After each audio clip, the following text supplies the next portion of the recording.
Welcome Libra to your in-depth monthly horoscope for July 2024 for the Ascendant, the Sun or the Moon. On the screen now I'm showing your event chart right at the start of the month, which provides some very important clues as to how things can unfold. If you see at the top of the chart in house 10, there's your ruler Venus. And Venus is forging a very potent link to Mars, the planet of thrust and desire, in your 8th house, which can of course be about intimacy, but also about long-term investments, business and entrepreneurship. But Venus in 10 is interesting because the 10th house is very much where we connect to the wider world. Your personality power, your people skills, your diplomacy are really going to be important, especially in terms of the contacts that you're going to build this month, because you are going to build some new alliances. But this month starts off, I feel, with you needing to set your stall out in terms of what you want as far as personal recognition is concerned, because the Sun, also like Venus, in house 10. The Sun in the sign of Cancer is in a cardinal sign like yours, so it's about real potency when it comes to being authoritative, taking on responsibilities, but also being ambitious. But the Sun, like Venus is linked to Mars, is forging a perfect alliance with the Moon in the sign of Taurus. And of course the other thing that Taurus has in common with your sign is it is also ruled by Venus, but the Moon loves being in the sign of Taurus. So the Moon in the 8th house in the natal chart can point towards people having great psychological skills and really wanting to understand what goes on beneath the surface. Can see people be a little anxious, but here, supported by the Sun as it is, if you are making a big push with a business idea you've got, or applying for a job, or in a current organisation, trying to make your line manager or employer much more conscious of the skills that you have, that's a great combination, because the Moon is obviously about how we relate in an emotional context. Mars is very much about our desire. But there's a third player in that 8th house, and that is Uranus. If you have found since 2019 full-time that how you've earned money or anything to do with property or investments has been somewhat unpredictable and chaotic at times, it wouldn't be a complete surprise. But at the same time, it's probably created a lot of opportunities. And you can see that Uranus links almost perfectly with Mercury, like Venus and the Sun in house 10. Mercury in the 10th house encourages us to be very open-minded about learning new skills, retraining, reskilling, using past talents in a fresh way. But that link to Uranus is instructive, because it's saying that if you're proposing something that is different, novel, fresh, is reading the runes in terms of the direction of travel. It could be just around your interest in music or fashion or cultural, the cultural direction, but it could equally be about an idea where you're anticipating a service or a product that people will really love that other people can't quite see. But that collection of energy in house 10 is going to make people in the know much more conscious of you. And the way you go about raising your profile can be different to others, because you have such an understanding that it's not necessarily all about what you have to offer, it's how it fits in with what they need. And that comes from the fact that you are prepared to flex a little bit. Yes, you are a cardinal sign, but it's all to do with that diplomacy of Venus. So if you really want to shoot for the stars in terms of a big goal or ambition, the start of this month gives you an enormous amount of willpower to try to pull that off. There are other things to admire, because Venus goes on through the first week of the month to forge a terrific link with Saturn. Now, Saturn may have tested your physical stamina and energy over the last year and a quarter. There may have been times when the demands upon you have felt very heavy, But again, if you've stuck at it and you've shown tenacity and you've shown that you're someone who can be very reliable, that, along with your natural people skills and diplomacy, is going to be something that can be noted. So that sets the scene in terms of the collective in Cancer, in Taurus, and also the influence of Saturn. But what about Jupiter? Jupiter is the greater benefic in traditional astrology. It is about expansion, can be about good fortune, and it is in house 9 for you personally, which gives it more of its Sagittarius flavour. And that self-belief and self-confidence is important because Jupiter is not at its absolute best in the sign of Gemini, but it does forge a semi-sextile to the moon and also to the sun as this month begins. So your communicational skills, but also seeing the big picture, which is very ninth house, is going to be important. So your philosophies around whatever it is you're interested in, even if it's someone you're really drawn to romantically, that determination to and confidence to take the first step and to lean into their needs, it's all part of what can make this a very thrilling start to the month. But then things on the 2nd change in quite a big way, but for you a very positive way, because Mercury, the planet of communication, moves from the 10th house where it's seen you very much thinking about your role in life, the services you can offer, the skills you have, the drive you possess. It moves into the 11th house, which is very sociable. But the 11th house is also very much to do with our future. Mercury, the planet of talk and thought, but also precision through its rulership of Virgo.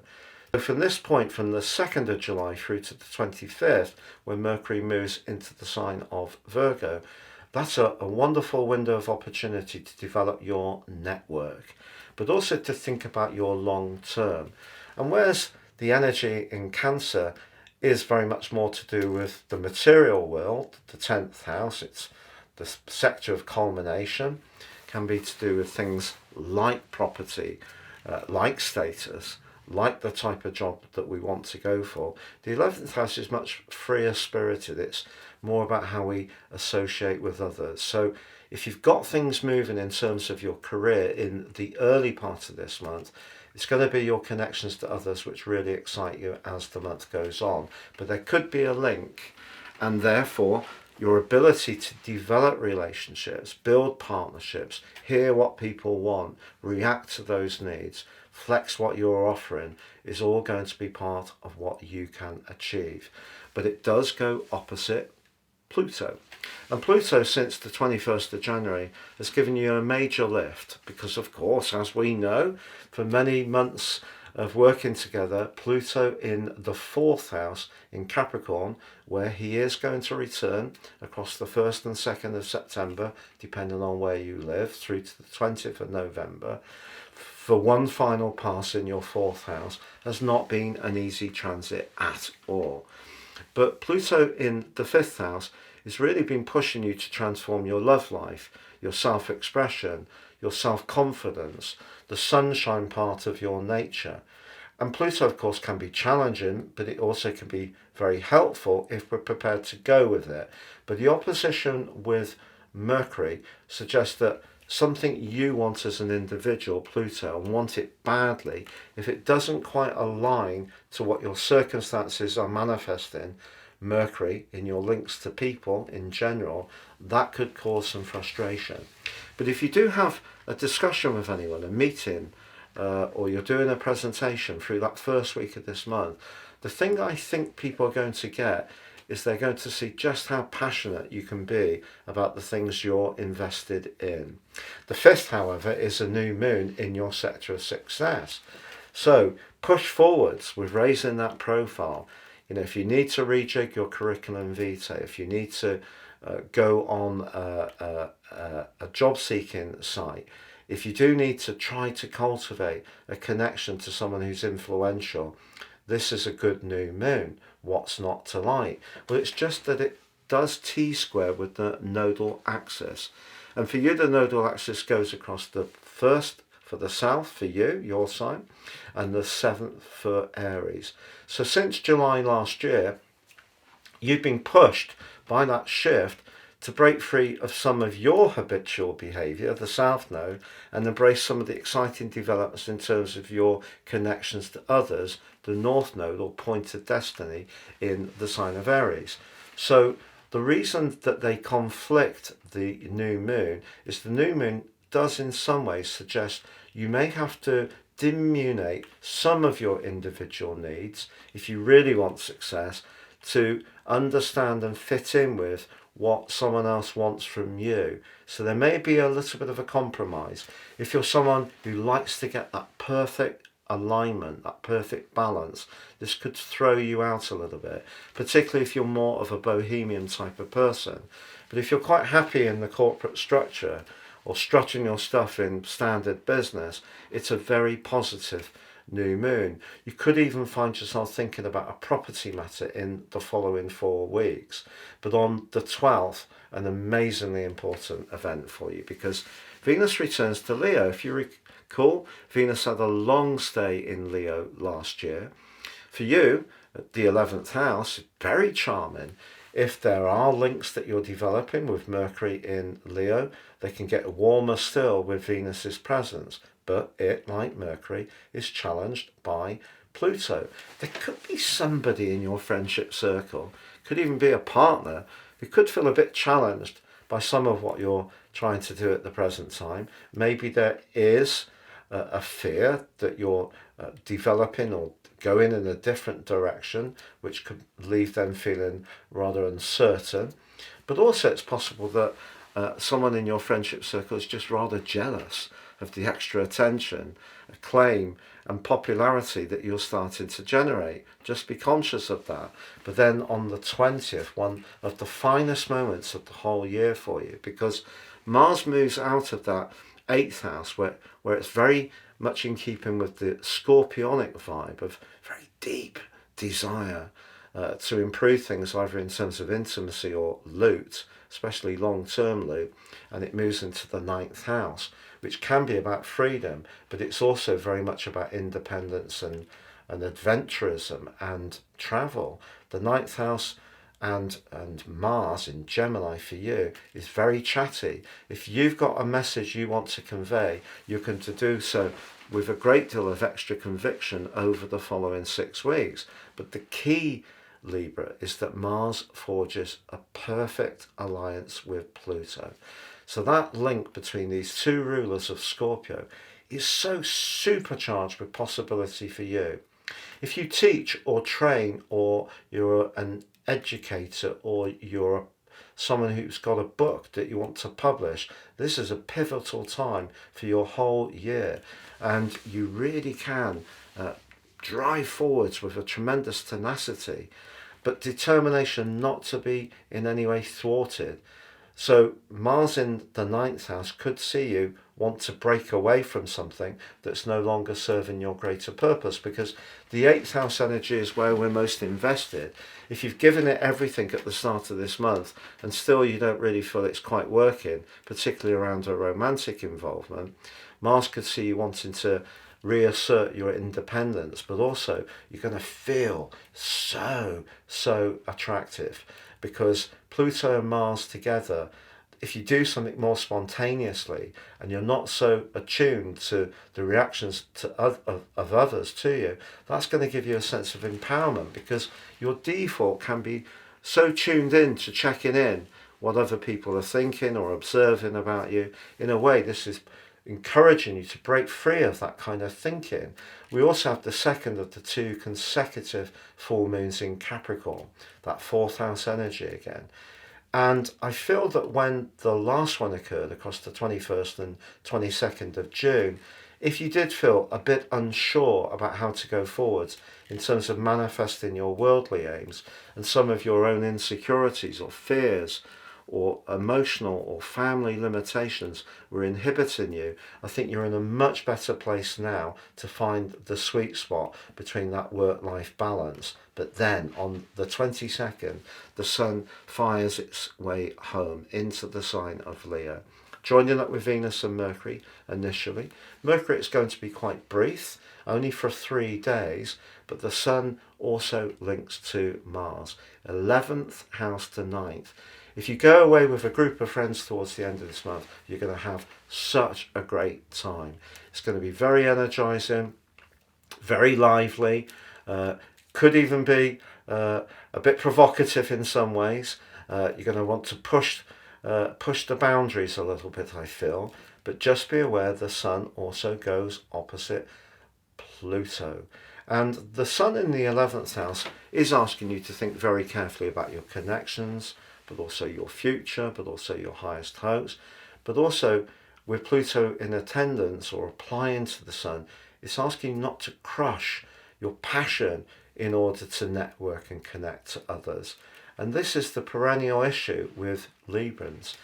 It's about finding a way, and this is why the South Node being in Libra at the current time is so important. It's about finding a way to liberate yourself, to be true to who you really, really can be, which is very attuned to others, but not ruled by others.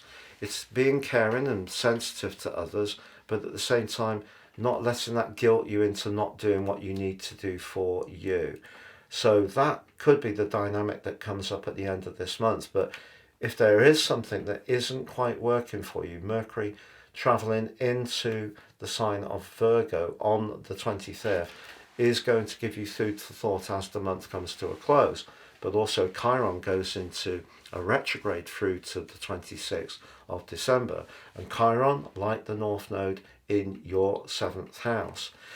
The sign of Aries and Chiron very much about identity, but if you're finding your identity by the approval or feedback you get from others too much, because we all like to, feel that people understand us, at least respect us, but it's all about this process with the nodal axis at the moment, which occurs once every around about 9.5 years. So the whole nodal axis is 18.6, so it's called the return nodal axis, and that's what you're going through at the present time. And the South Node with you could be where you stay to stay safe. And if that is too much people pleasing, the last part of this year with Chiron's help is to work on having more confidence to do what's right for you. And that's why the new moon on the 5th of this month is really important in terms of raising your profile and being less fearful if you don't quite fit what everyone wants from you, because there will be someone or somewhere else that you will fit in. So it's taking a stronger, more confident, more daring approach to life, particularly once Mars links to Pluto and the Sun in the last 10 days of this month. So lots of opportunities for you professionally, but lots of opportunities in terms of your personal development. Have a great month, Libra. Thank you so much for joining me. And if you've yet to subscribe, please do so now.